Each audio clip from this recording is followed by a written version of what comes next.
Long langga, good evening everyone. Good evening. Good evening guys, good evening everyone. Good evening Philippines. Karon guys, kay ris di man ako nun ako diri sa akong kwarto no. Ga video og mag talking ta kinakoy nabasahan sa social media. Sus na ako na bisahan na ako nabasahan sa social media din no. Nag-scroll ko dayon na ako'y nabasahan dayon naapog ko na nakuan pud nako na kinaapoy naapoy mag chat nako karon nga naa nako diri no. Pero bago ang lahat, hello mga ka-OFW dito sa dito sa United Arab no, mga langga. Hello sa atin dito no, kumusta kayo diyan? Tagalog 'yan. Maayong hapon ninyo diyan. Karon mga langga na ako'y nabasahan sa social media about sa mga OFW, about sa ato mga OFW no. Naay mo ingon nahayahay daw kuno may mga OFW. Unsang nakahayahay na mo day, nawa man mi nagbuka ka dire, nagtrabaho man mi, nagkuskus mis inodoro day, unsay nakahayahay na mga OFW. Ang hayahay gani day kadtong tual sa minteryo, naghigda na wa na makabangon. Or wa na bangon-bangon, no? Hayahay daw ko ni mi day kay ngano man mga kwartahan na daw kuno mi. Mayaman ko na may mga OFW, dahil mayaman mi sa sakit sa katawan, no? Mayaman mi sa homesick, no? Mayaman mi sa kamingaw sa amo ang pamilya nga naa diha sa Pinas. Napay miingon nga hayahay na kuno mi. Dili na mi kuno mamamansin kay hayahay na kay naka-abroad na. Mura na daw kuno mi sikinsa, day pag abroad daw kuno kung para maranasan nimo na imong giingon na hayahay. Kanang dili mamansin day. Kinsa man poy ko anday nga mamansin na sa nag-apply pa mi wa manggani pud minimo gipansin, no? Sa nag-apply pa mi asa man ka, gatago-tago kay hadlo kag hiraman, o di ba? Kay ako no, naapoy naadjud poy nagsige ko ako no. Best lang pud sa ako ang naranasan no, na experience mga langga no. Dili sa pagdinamot ha, dili sa pagdinalo. Kini among kuan diri aday. Lalo na ug naay may utang di sa Pinas nagipangbiyaan, no? Kulang ra gid kaayo. Maunang kung manghiram ang galing mo. Manghiram ang gani mo nga dili mo makahiram, ayaw mo kasuko, no? Kaysa kaming gani na nanghiram kay naami i-process papers para sa mo ang pag-abroad, wa man gani mi masuko, no? Dili manghiram ka wagas, dinagko kaayo, no? Unsa naman lay mo ang ipadala sa mo ang pamilya kung among ipahiram sa imuha, no? Dinagko kaayo. Dahil wa man mi mag-abroad tungod nimo. Nag-abroad mi tungod sa mo ang pamilya, no? Munang kamo gani na manghiram ug dili mo pahiramon, ayaw mo kasuko, no? Kay wala man mi mag-abroad tungod nimo, dili po na pag dinalo day, no? Para sa mo ang pamilya ang among pag-abroad.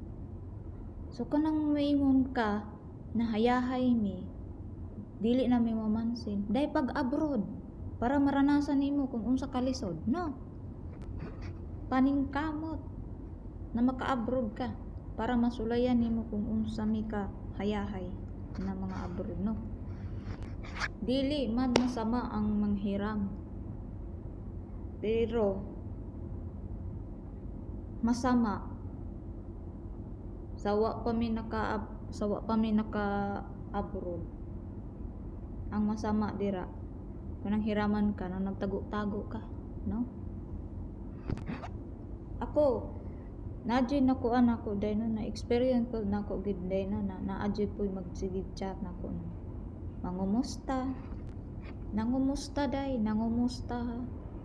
Sawa pa kalakaw, why nag-message nimo na nangumusta nimo na unsa ba ka des Manila, buhi pa ba ka, unsa ba, kumusta imo pag-abroad no? Wala no. Karon na nakabalo sila nga naa na ka diri, naka-abroad na ka. Nangumusta? Pero ang naipahabol, manghiram og kwarta. Makapahiram man ta day kung sobra-sobra ang atuang kwarta, no. Unya kay dili ban sobra-sobra day, no. Kulang pa gani, no. Labi na og daghan ka gibuhi. Oh. Labi na og naa kay utang na imong gibiyaan das Pinas, no. Kulang ra imong sweldo day. Munang og di gani ka pahiramon, ayaw ikasakit. Kay wa man gani mo gikasakit na wa mi nimo gipahiram. Sa diha pa mi. O di ba? Day dili lalim sa amuang pagpang-apply pa lang daan mga OFW, dili lalim. Sa pagpang-apply pa lang gani daan day mura na kagi kuan. Mura na kag gibato-bato, mura na kag gipuspusan, no? Sakit sa lawas kay kanang pagprasis-prasis, mapas mo pa ka, mabuang pa kag way swerte, no? Pag abot dire prasis lang gihapon, no?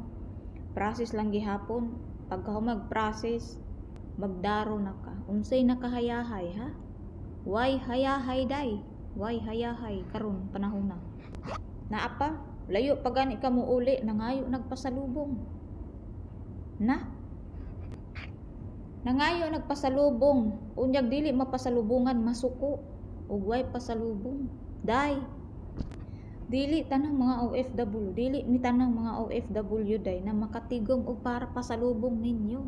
Makapalit mi pasalubong para sa muang pamilya, no? Kay dili tanan nakatigom og daghan na pasalubong, no? Nakapalit man galing pero taman ra sa igo ra sa pamilya. Munang ayaw ikasakit kung dili ka mahatagan og pasalubong inig uli namo kay ngano man. Wa gani namo ikasakit na wa mi nimo gipabalunan bisan og kindi na lang. Nya maingon ka na nagdinalo. Naka-abroad lang dalo na. Day dili na sa pagdinalo, no? Kay wala man pud mi nag-abroad tungod para ninyo, no? Nag-abroad mi tungod para sa muang pamilya, no? O munang ayaw ikasakit na. Kay dili man wala man mi nagkuan na nag-abroad mi para ipanghatag-hatag namo, no? O kung sobra-sobra, sure nganong dili man manghatag, pero kung sakto ra gani sa mong pamilya ayaw ikasakit day. Ha? Ayaw ikasakit. Pag abroad kung gusto ka, no? Kay ang pag-abroad ay buwis buhay. Buhay namin nakasalalay dito sa abroad kay ang uban gani day way swerte, no? Ang uban walay swerte sa amo. Maunang pag-abroad kung wala ka ka-abroad sulay og abroad, no? Ayaw pagsigig yama-yama diha sa social media na ang mga OFW hayahay kwartahan na. Unsa may nakahayahay namo day, no? Nawa man may nagbuka ka diri ano?